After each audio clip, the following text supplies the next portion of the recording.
18 जुलाई को देश में राष्ट्रपति का चुनाव होना है और इसे लेकर राजनीति चरम पर है।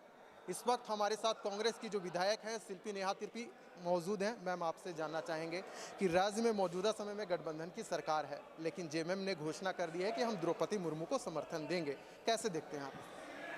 देखिए, कांग्रेस की यही खास बात है। हम में इतना सेक्युलरिज्म है कि हम एक दूसरे का जो विचार है उसको हम बिल्कुल रिस्पेक्ट करते हैं।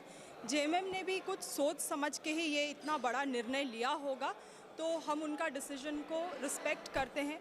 बहुत अच्छा होता था अगर वो भी हमारे साथ इस विचारधारा में जुड़ पाते थे, मगर मुझे लगता है कि उनका अपना ही कुछ प्रायोरिटीज़ होंगे जिसको उन्होंने मद्देनज़र रखते हुए ये निर्णय लिया है। मैम, एनडीए की ओर से द्रौपदी मुर्मू को राष्ट्रपति पद का उम्मीदवार बनाया गया है। आपके पिता बंधु तिर्की आदिवासी समाज में मसीहा के तौर पर पूजे जाते हैं। आप भी विधायक हैं।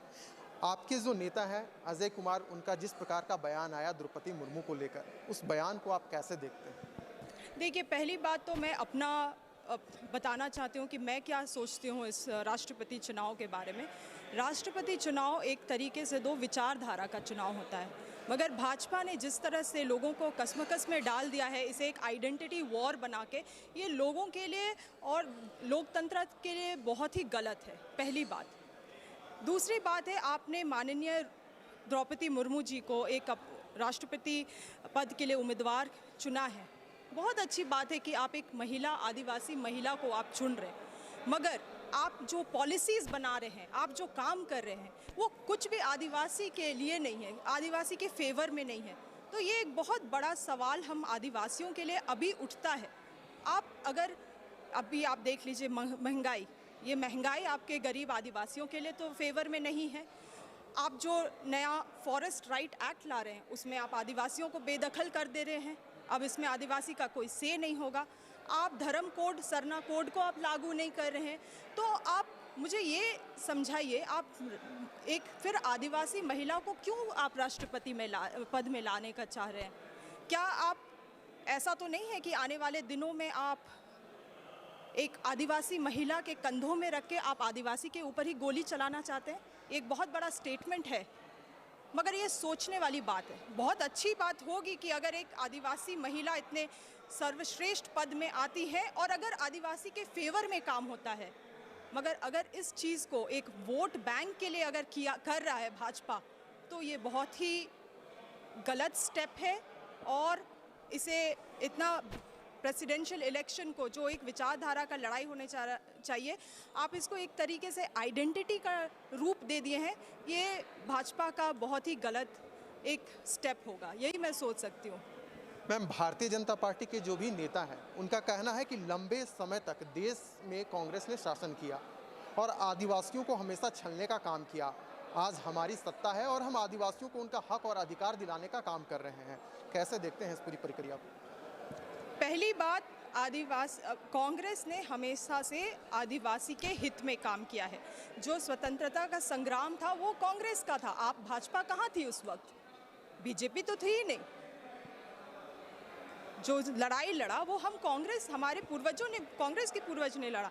झारखंड में शुरू से ही अगर आप देखिए तो यहाँ पे कांग्रेस का ही पकड़ था। लोग कांग्रेस के, महात्मा गांधी जी के विचारधारा से टाना भगत है, आदिवासियाँ हैं, वो जुड़ते हैं इस चीज़ से।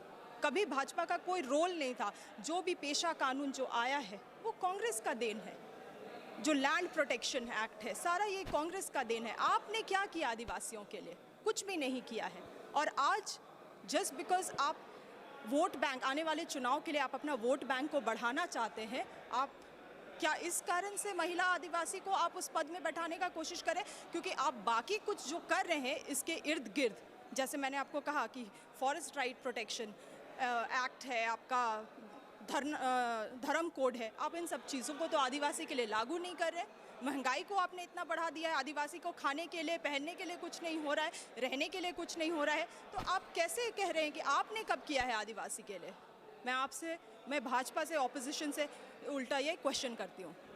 मैम, अगर संक्षिप्त और व्यक्तिगत रूप से अगर देखा जाए तो क्या शिल्पी नेहा तिर्की, द्रौपदी मुर्मू को जो राष्ट्रपति पद का उम्मीदवार बनाया गया है, एक आदिवासी महिला को बनाया गया है, आप खुश हैं?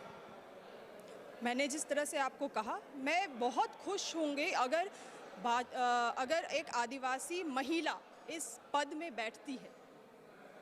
मगर ये भाजपा ने इनको क्यों चुना? हमारे लिए एक सवाल है, हम आदिवासियों के लिए सवाल है। आप हमारे लिए कुछ भी, हमारे फेवर में आप कुछ भी पॉलिसीज़ नहीं बना रहे हैं। जिस पॉलिसीज़ के लिए हम रिक्वेस्ट भी कर रहे हैं, उसको भी आप बेदखल कर दे रहे हैं। तो फिर आपने क्यों आदिवासी महिला को वहाँ पे चुना है? क्या हमारे ऊपर आप एक फेवर करने का कोशिश कर रहे हैं? और इस फेवर से क्या आप हमें अपना वोट मांगेंगे, हम आदिवासियों का, इस फेवर में? तो ये एक आइडेंटिटी का वॉर आप क्यों बना रहे हैं? लोगों को इस कश्मकश में क्यों डाल रहे हैं कि आज अगर राष्ट्रपति चुनाव हो रहा है तो लोग विचारधारा में वोट नहीं कर पा रहे हैं, एक आइडेंटिटी को लेके वोट किया जा रहा है। मैं कभी भी एक जाति को लेके, मैं एक जेंडर बायस लेके एक राष्ट्रपति जैसा जो सर्वश्रेष्ठ चुनाव होता है, उस चीज़ को आप उस बेसिस में आप डिसीजन लेंगे तो ये सही नहीं है उस पद के लिए भी। चलिए, ये थी हमारे साथ मांडर की विधायक शिल्पी नेहा तिर्की, जिन्होंने विभिन्न विषयों पर अपनी बातें रखा।